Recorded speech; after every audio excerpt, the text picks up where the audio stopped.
네, 의원총회 모두 발언 드리도록 하겠습니다.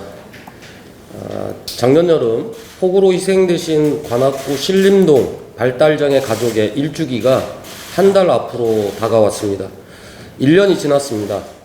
올해도 집중호우와 폭우가 예고돼 있지만 정부 정책과 대책은 도무지 땅 위로 올라올 기미가 보이지 않습니다. 다시는 그런 허망한 죽음이 반복되지 않도록 하겠다는 약속마저 말잔치가 된 광경에 답답한 마음을 금할 수가 없습니다. 지난 1년 사이 정부와 서울시 대응을 보고 있자면 그저 비가 오지 않기만을 고대하고 있는 것 같습니다. 국토부와 서울시가 반지하 세입자들의 주거 상향 정책을 추진하겠다고 했지만 실제 지상으로 이전한 가구는 1.1%가 전부입니다. 그나마 생사의 경계선이나 다름없는 물막이판 설치 가구도 전체의 33%입니다. 무책임을 넘어선 오불관원입니다. 서울시가 어제 부랴부랴 반지하 특정 바우처와 보증금 무이자 대출을 중복 지원하겠다고 뒷북 대책을 발표했지만 이것 또한 여전히 근본 대책은 아닙니다. 더는 골든타임을 놓치지 않도록 지금이라도 주거기본법 개정과 공공임대 예산 복구에 초당적으로 나서야 합니다. 정의당은 주거면적 상향과 환경안전 기준을 구체화하는 것은 물론이고 반지하 밀집지역의 공공임대주택을 확대하는 주거기본법 개정안을 이미 작년에 제출했습니다. 양당이 마음만 먹으면 이번 7월 임시국회에서 처리할 수 있습니다. 또 정부가 공공임대 예산 칼질할 때는 언제고 예산이 떨어지니까 병목 현상이니 탄력적 공급이니 둘러대고 있는데 이제라도 깨끗하게 책임을 인정하고 공공임대 예산 3조 7천억 원을 긴급 추경에 나서야 할 것을 촉구합니다. 여름철에 중대재해, 노동자들의 폭염 대책에도 초당적으로 협력을 해야 합니다. 작년 7월에만 5명의 건설 노동자가 폭염으로 사망했습니다. 질병청에 따르면 작년에는 104명이었던 온열 질환자가 올해 149명으로 늘었습니다. 지난달 하남 코스트코 카트 노동자 사망사고에서 보았듯이 폭염으로 인한 사망사고는 건설 현장에서 운수, 창고, 배달업 등으로 확산되고 있습니다. 그동안 관심에서 벗어나 있던 실내도 더 이상 안전지대가 아닌 사각지대입니다. 지금 국회에는 폭염시 작업 중지를 의무화하는 산업안전법 개정안이 계류되어 있습니다. 조치 의무 사업장에 쿠팡 등 대형 물류센터까지 포함하도록 하는 정의당의 개정안도 환노위에 계류 중입니다. 반복되는 노동자들의 죽음을 막아야 합니다. 7월 임시국회에서만큼은 통과시킬 수 있도록 여야의 협력을 요청드립니다. 이상입니다. 지난 30일 국회는 출생 등록에 관한 아동의 권리를 보장하는 내용의 가족관계의 등록 등에 관한 법률 개정안을 의결했습니다. 새로 도입된 출생 통보제에 따라 의료기관의 장은 출생일로부터 14일 이내 출생 정보를 건강보험심사평가원에 제출하고 건강보험심사평가원은 모의 주소지를 관할하는 시음면의 장에게 통보하고 시음면의 장은 신고 기간이 지나도록 출생신고가 되지 않은 경우 신고 의무자에게 7일 이내에 신고할 것을 최고하고 이 기간 내에 출생신고가 되지 않으면 법원의 허가를 받아 직권으로 출생기록을 하게 됩니다. 이에 그동안 출생신고가 되지 않아 보호의 사각지대에 놓였던 이른바 유령 아동이 줄어들 전망입니다. 유엔 아동권리협약은 국가의 의무로 아동의 생존과 발달을 최대한 보장하도록 규정하고 있습니다. 아동은 모든 형태의 학대와 폭력, 착취로부터 보호받아야 합니다. 출생신고가 되지 않은 아동의 경우 방임 또는 학대에 노출될 가능성이 높고 심각한 피해가 있어도 발견되기 어려웠습니다.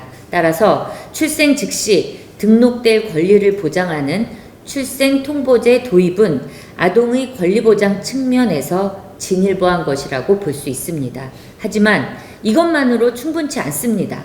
헌법재판소가 낙태죄 헌법 불합치 결정을 한 지 4년이 지났지만 안전한 임신 중단 등 여성의 건강권 보장을 위한 입법은 여전히 이루어지지 않고 있습니다.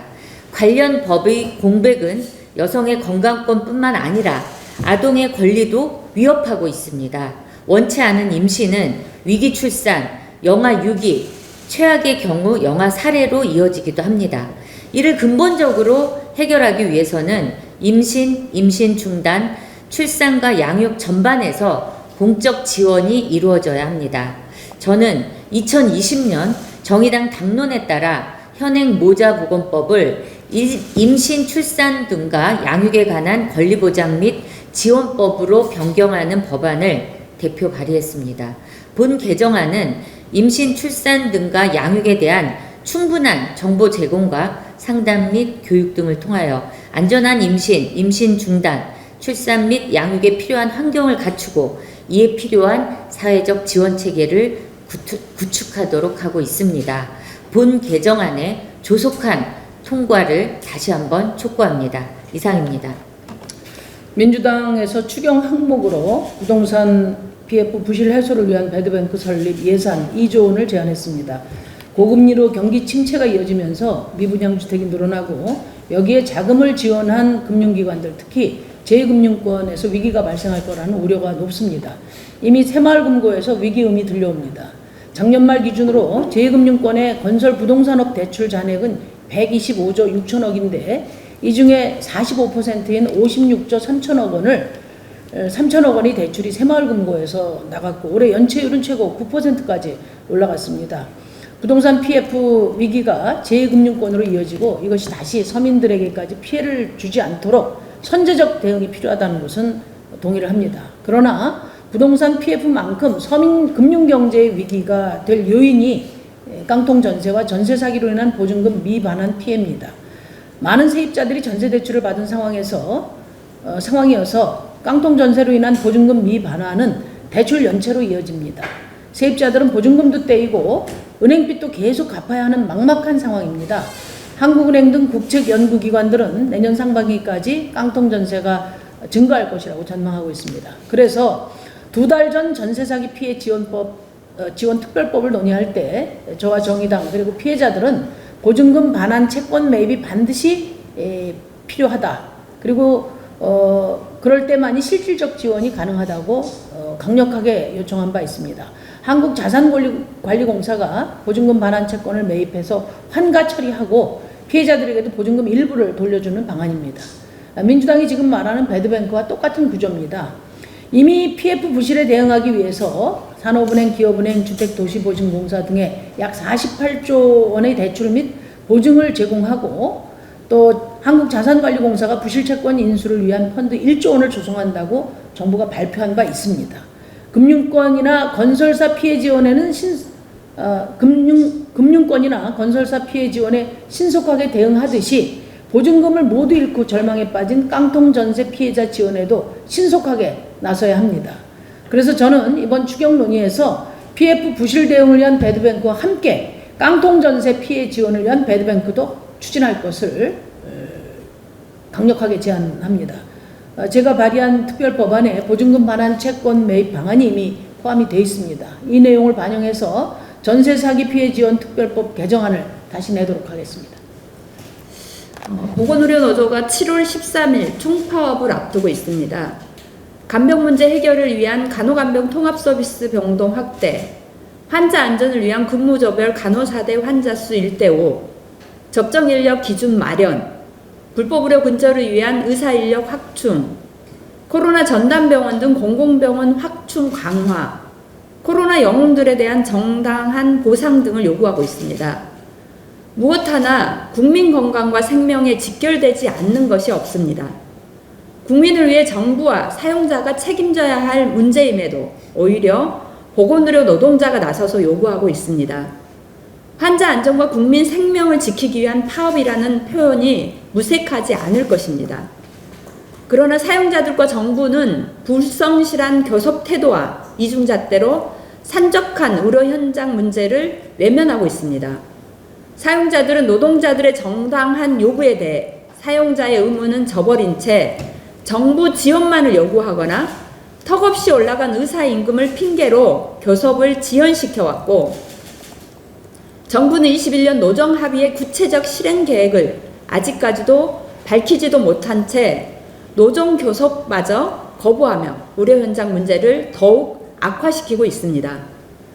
특히 정부가 의대 정원 확대 반대, 범죄 의사 면허 취소를 반대하며 의사들이 벌인 집단 행동에는 구걸과 읍소로 일관하더니 노동자의 정당한 파업에는 불법, 정치 파업 등을 운운하는 것은 심각한 이중잣대이며 권력 집단에만 굽신거리는 편협한 태도가 아닐 수 없습니다. 간병비 문제, 보건의료 인력 확충, 의사인력 부족 문제 해결, 공공의료 확충 강화는 정부와 사용자가 반드시 해결해야 할 문제입니다. 이 모든 것이 지금의 필수의료, 공공의료, 지역의료 위기와 맞닿아 있고 이를 해결하지 않으면 결국 국민이 피해를 볼 수밖에 없기 때문입니다. 총파업이 이틀 남았습니다. 지금이라도 정부와 사용자는 국민 건강과 생명을 위한 실질적인 대책을 내놓아야 합니다. 보건의료 노동자가 환자, 보호자 곁에 있을 수 있도록 보건의료 노조의 정당한 요구에 대해 성실하게 응답할 것을 촉구합니다. 한 말씀 더 드리겠습니다. 리투아니아에서 오늘부터 열리는 나토 정상회의에서 윤석열 대통령이 기시다 후미오 일본 총리 등 10여 개국 정상과 양자회담을 진행할 것으로 보입니다. 윤석열 대통령은 기시다 후미오 일본 총리 회담 시 오염수 무단 투기에 대해 반대 입장을 밝힐 것을 촉구합니다. 오염수 무단 투기를 반대하는 다수 국민의 뜻입니다. 84%의 국민이 후쿠시마 오염수 무단 투기에 대해 우려를 표하고 있고 대한민국뿐 아니라 태평양 연안 여러 국가들이 우려하고 있습니다. 대한민국 대통령이라면 다수 국민의 뜻, 국민들의 안전과 건강, 어민들의 생존권, 주변국들의 우려를 고려해 당연히 반대 입장을 밝히고 육상 보관 등의 대안을 촉구해야 합니다. 만약 윤석열 대통령이 나토 정상회의까지 가서 일본의 무단 투기를 옹호하고 협조한다면 국민들의 강력한 저항에 부딪힐 것입니다.